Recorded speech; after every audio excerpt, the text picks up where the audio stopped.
first told you about him 4 months ago when young women applying for work said they'd been asked inappropriate questions.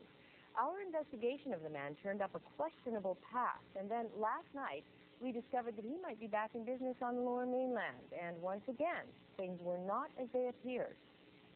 Is Harris Black of Montreal now John Ashton of Vancouver?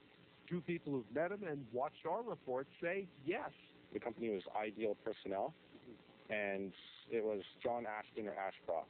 Supposedly I know of him as John Ashton, and I saw a guy's picture come up that they think is Harris Black, and that is the guy that I saw, and it was I got an uncomfortable feeling. So uncomfortable she won't be identified. She was looking for work, but got much more from Harris Black, going as John Ashton of Ideal Personnel. We started to get into more personal questions about my life that was not necessary for it. Just asking if I was attached and stuff like that, and I just started really feeling really uncomfortable. She says he had no computer in his personnel office and barely a sheet of paper. When I asked him for a card, he had none. He gave me a stamp on a piece of paper, and it was just himself with a receptionist dealing with many lawyers and other businesses. So I have no evidence that this company even existed, and it was my mistake for paying $200 up front. $200 up front to Ashton or Black and Ideal Personnel for a resume and referral service he soon tried to cancel. I came back to John, and I said, can I have a refund since I won't be needing your services anymore?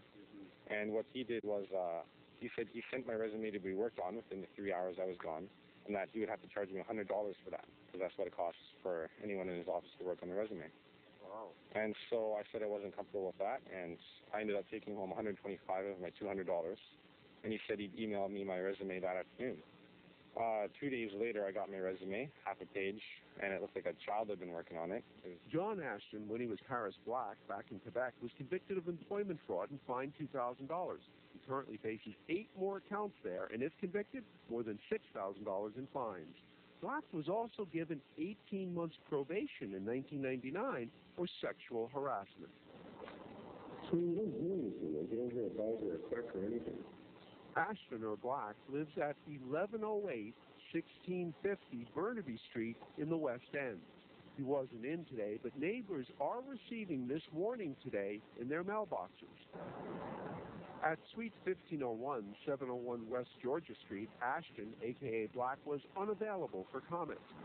All they'll say upstairs is that Mr. Ashton has been asked to leave the business center where, up to now, he's been renting office space.